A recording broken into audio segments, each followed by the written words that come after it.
Hello class 9, आज हम लोग सर्कल चैप्टर के क्वेश्चन नंबर जो 3 सॉल्व करेंगे। In figure angle P Q R 100 degree दे रखा है और where P Q and R the point on the circle with centre 0। जो पी क्यू आर एक सर्कल के जो पॉइंट्स हैं वो टच है, ठीक है। तो हमें फाइंड करना है एंगल ओ पी आर, ठीक है। चलिए डायग्राम से समझते हैं।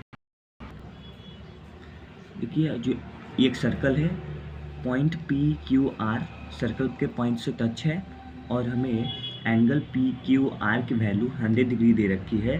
तो हमें फाइंड करना है एंगल ओ पी आर, यानी कि जो यहाँ पे एंगल बन रहा है इसको पता करना है। तो इसी को हम लोग कैसे पता करेंगे, चलिए देखते हैं। तो चलिए इस क्वेश्चन को सॉल्व करते हैं। देखिए इस क्वेश्चन को हम लोग सॉल्व करके पहले लिखेंगे सॉल्यूशन क्या है। सॉल्यूशन देखते हैं। हमें एंगल पी क्यू आर की वैल्यू 100 डिग्री दे रखी है, ठीक है।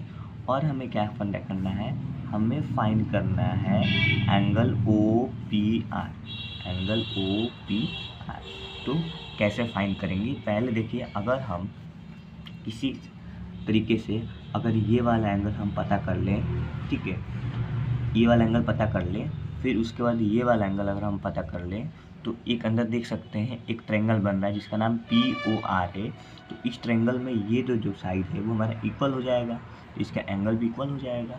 तो ये पता चल जाएगा, इसको x मान लेंगे एंगल p को और एंगल r को भी x मान लेंगे और यहाँ पे जितना आएगा एंगल समप्रपति रूल लगा देंगे।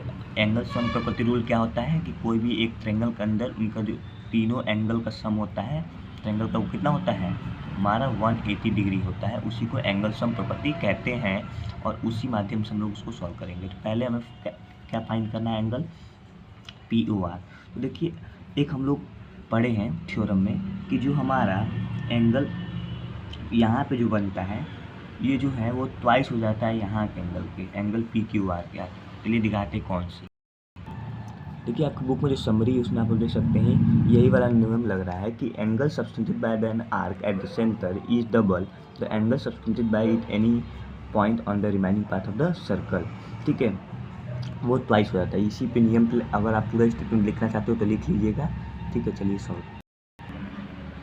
कि अगर हम एंगल पी ओ आर यानी ये वाला एंगल, क्या इस एंगल का ट्वाइस होगा, अभी हम लोग देखें, यस ये ट्वाइस हो जाएगा एंगल पी क्यू आर का। तो एंगल पी क्यू आर की वैल्यू दिया है, एंगल पी यू आर निकालना है। तो एंगल पी ओ आर कैसे निकलेगा, ये यहाँ पे 2 हो जाएगा मल्टीप्लाई पी क्यू आर की वैल्यू 100 डिग्री दे रखी है, ये रख देंगे। एंगल पी ओ आर यहाँ से निकल जाएगा 200, यानी कि ये वाला जो है कितना निकल गया 200, ठीक है। इस एंगल को हम लोग निकाल दिए 200 और हमें ये निकालना है अंदर वाला। तो अच्छा बताइए ये पूरा कंप्लीट एंगल बन रहा है, ठीक है। इसे रिफ्लेक्स एंगल कह सकते हैं, एंगल पी ओ आर को रिफ्लेक्स कह सकते हो, ठीक है, नाम देकर। अब हम क्या करेंगे कि एंगल पी ओ आर निकालेंगे अंदर वाला एंगल। तो अंदर वाला एंगल कैसे निकलेगा, अगर हम एंगल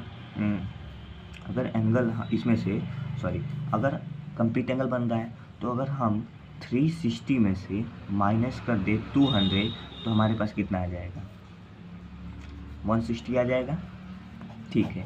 यानी अंदर वाला एंगल हमसे निकल गया 160। अब हम क्या करेंगे, एक अंदर ट्रायंगल बन रहा है हमारे, हमें एंगल ओ पी आर निकालना है, ये फाइंड करना है। अब हम क्या करेंगे हम कि इन ट्रायंगल जरा पी ओ आर में ध्यान से देखिए, पी ओ आर में तो देख रहे हैं ट्रायंगल बन रहा है। तो अगर ट्रायंगल हम लोग पता है, देखिए इसका एंगल हमें ये निकालना है तो 160 है।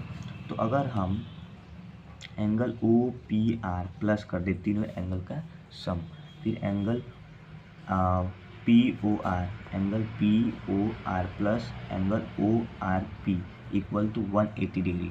क्यों, angle sum property, angles sum property. आप लोग रीजन लिखते चलिएगा।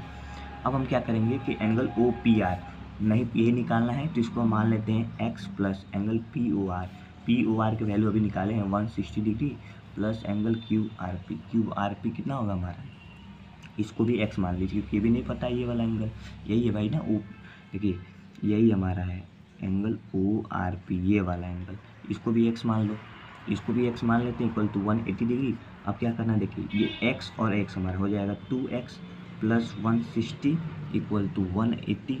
अब हम क्या करेंगे, यहाँ देखिए 2x इक्वल टू 180 माइनस 160, ठीक है। तो यहाँ से जब आप इसको सब्ट्रैक्ट करोगे तो आपको कितना आ जाएगा, 20 आ जाएगा। फिर आपका x की वैल्यू 20 यहाँ रहेगा और ये जहाँ पे मल्टीप्लाई में है नीचे आएगा तो डिवाइड में हो जाएगा। इसको 2 से आप डिवाइड कर दीजिए, कैंसिल कर दीजिए, तो 2 1 2, यानी कि x की वैल्यू आपकी 10 आएगी। इस प्रकार हमने इस सॉल्यूशन को फाइंड किया, यानी कि हमारा एंगल OPR की वैल्यू 10 आ गई। देखिए इस तरह आपको पूरा सॉल्यूशन के साथ करना है। अगर मेरी वीडियो अच्छी लगी तो लाइक एंड सब्सक्राइब करें। धन्यवाद।